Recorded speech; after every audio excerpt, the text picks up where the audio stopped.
উপমহাদেশে নারীরা শাড়ি পরতে ভালোবাসেন, কিন্তু অনেকেই সুন্দর ও সাবলীলভাবে শাড়ি পরতে জানেন না। আবার শরিয়া মতে শাড়ি পরা জানেন না দেখে অনেকেই এড়িয়ে চলেন প্রিয় শাড়ি। অনেকেই বলে থাকেন শাড়ি মুসলিম মহিলাদের পরা উচিত নয়। তারা বলে থাকেন বাংলাদেশের অনেক মেয়ে শাড়ি পরেন যাদের শাড়ি পরার ধরনটা ইসলামের নিয়ম অনুযায়ী হয় না। কিন্তু অধিকাংশ ইসলামী বিশেষজ্ঞ শাড়ি পরাকে অগ্রহণযোগ্য বলেননি। তবে সত্য হলো শাড়ি কোনোভাবে পাতলা হতে পারবে না। ব্লাউজটা হতে হবে ফুল হাতা এবং মাথা, বুক, পিঠ ও পেট ঢেকে রাখতে হবে। তবে ধর্মীয় অনুশাসন মেনে শাড়ি পরাও এখন কঠিন কিছু নয়। শাড়ির সঙ্গে মিল রেখে ওড়না হিজাব রক্ষা করে শালীনতা। শাড়ি পরেও ইসলামের নীতিমালা মেনে শরীর ঢেকে রাখা যায় বা শালীনভাবে শাড়ি পরা যায়। শাড়ি এমন একটি পোশাক যা ঐতিহ্যগত হওয়ার পাশাপাশি আপনাকে হট লুকও দিতে পারে। ঠিকভাবে শাড়ি পরলে এতে আপনার শরীরের গঠন যেমন সুন্দর হবে, তেমনি আপনার চেহারার কিছু খামতিও ঢেকে যাবে। এছাড়াও শাড়ি পরা এক ধরনের শিল্প, যেখানে একটু ভুল হওয়া মানেই আপনার গোটা লুক বরবাদ হয়ে যেতে পারে। শাড়ি বাঙালি নারীদের জীবনের সঙ্গে যেন ওতপ্রোতভাবে জড়িত। যে যতই আধুনিক হোক না কেন, শাড়ির প্রতি তার আলাদা কিছু দুর্বলতা থাকবেই। আর সে কারণে নানা অনুষ্ঠানে রং বেরঙের শাড়ি ছোট বড় সব নারীর শরীরে শোভা পায়। শাড়ি বাঙালি নারীদেরকে আরো আকর্ষণীয় করে তোলে, কিন্তু অনেকেই এখনো হয়তো সুন্দরভাবে শাড়ি পরার কৌশল রপ্ত করতে পারেননি। সেক্ষেত্রে অনেক সময় হাতের কাছে পরিয়ে দেওয়ার মানুষ না পেলে পছন্দের শাড়িটি আকাঙ্ক্ষিত অনুষ্ঠানে পরতে পারেন না অনেকেই। তখন শুকনো মুখে অন্য কোনো ড্রেস পরে অনুষ্ঠানে গিয়ে মন খারাপ করে বসে থাকা ছাড়া আর কোনো উপায় থাকে না। আর তাই সেই সব মানুষের জন্য আমাদের এই ক্ষুদ্র প্রচেষ্টা। এই ভিডিওটিতে মেয়েদের শাড়ি পরার পদ্ধতি সম্পর্কে একটু আইডিয়া দেওয়ার চেষ্টা করা হলো। প্রথমে নির্বাচন করতে হবে পছন্দের শাড়িটির সাথে কোন জুতা পরবেন। জুতো নির্বাচন করাটা প্রথম গুরুত্বপূর্ণ কাজ, কেননা জুতোর হিলের উপর নির্ভর করবে শাড়ির লেন্থ কতটুকুতে পৌঁছাবে। শাড়ি পরার আগে এর সঙ্গে মানানসই পেটিকোট পরতে হবে, আর শাড়ির লেন্থের সঙ্গে মিল রেখে পেটিকোটের লেন্থ রাখতে হবে। চলুন দেখে নিই স্টেপ বাই স্টেপ শাড়ি পরার নিয়ম।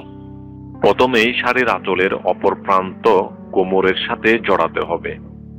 এমনভাবে করতে হবে যেন শাড়ির আঁচল বাইরের দিকে থাকে।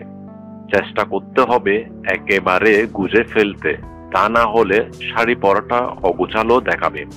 এইভাবে পুরো কোমরে একবার শাড়ি জড়িয়ে নিতে হবে। দ্বিতীয়ত, আরেকবার শাড়িটি নাভির বাম পাশ দিয়ে কোমরের সাথে পেঁচিয়ে নেওয়া, কিন্তু নাভির ডান পাশে এসে থেমে যাবে।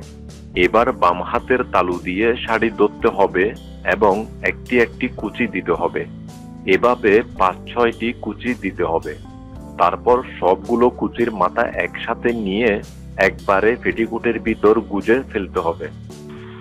তৃতীয়ত, সবগুলো কুচি একসাথে করে সেফটি পিন দিয়ে পিন করলে সুন্দর পাঁচ হয়ে থাকবে।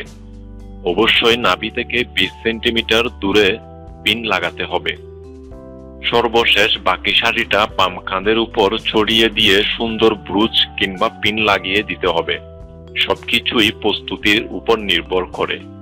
এভাবে বেশ কয়েকবার নিয়ম অনুযায়ী শাড়ি পরতে হবে, তবেই দেখবেন ধীরে ধীরে আপনি এটাতে দক্ষ হয়ে উঠেছেন। তখন নিজের শাড়ি নিজে তো পরবেনই, সাথে অন্যদেরও পরিয়ে দিতে পারবেন। নিম্নে আরো কয়েকটি শাড়ি পরার স্টাইল নিয়ে আলোচনা করা হলো। নিভি স্টাইল সবচেয়ে কমন হলো নিভি স্টাইল। নিভি নাম কেন হলো জানি না। শাড়ি পরতে গেলে পেটিকোট আর ব্লাউজ পরতে হয় সেটা তো বলার দরকার নাই। আর এইভাবে শাড়ি পরার জন্য প্রথম ধাপে মাজার উপর একবার বাম দিক থেকে ডান দিকে শাড়ি পেঁচিয়ে নিতে হবে। এই পর্বে ঠিক করে নিতে হবে শাড়ির ঝুল বা নিচের প্রান্ত কত লম্বা হবে। মাটি ছুঁতে যতটুকু দরকার ততটুকু ঝুল রেখে মাজার দিকের শাড়ির প্রান্ত পেটিকোটের ভিতর সব পাশ ঘুরিয়ে গুজে দিতে হবে। দ্বিতীয় ধাপে পেটিকোটের ভিতর শাড়ি গুজে যেখানে শেষ হয়েছে সেখান থেকে শুরু করে 5 ইঞ্চির মতো ধরে 7 থেকে 10টি কুচি বানাতে হবে। কুচি বানানো হয়ে গেলে সবগুলো কুচি একসাথে ধরে নাভির উপর পেটিকোটের ভেতর গুজে দিতে হবে। খেয়াল রাখতে হবে নিচের ঝুল যেন ঠিক থাকে।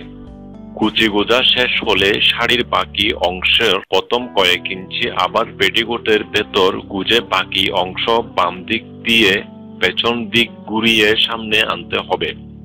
এরপর যে অংশ সামনে আসলো সেটাই আঁচল। এবার আঁচলটা আড়াআড়ি করে কাঁধের উপর ফেলতে হবে। আঁচলের শেষ অংশ কাঁধের উপর দিয়ে পেছনে থাকবে। কতটুকু আঁচলের অংশ পেছনে থাকবে সেটা পরিমাপ ও আগে থেকে ধারণা নিতে হবে।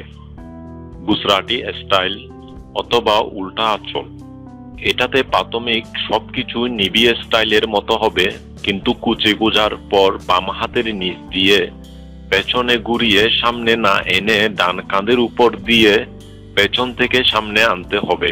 মানে বাম পাশের নিচ দিয়ে পেছন দিক দিয়ে আড়াআড়ি ডান কাঁধে উঠে যাবে এবং আঁচলটা পেছন দিকে না ঝুলে সামনে ঝুলবে। একদম শেষ ধাপ হলো ঝুলন্ত আঁচলের নিচের কোনা টেনে নিয়ে কোনাকুনি ভাবে ডান সাইডে শাড়ির সাথে সেফটি পিন দিয়ে আটকে দিতে হবে। আর একটা কোনা ফ্রি থাকবে। ধন্যবাদ ভিডিওটি দেখার জন্য। আমাদের পরবর্তী ভিডিও পাওয়ার জন্য অবশ্যই আমাদের চ্যানেলটি সাবস্ক্রাইব করুন।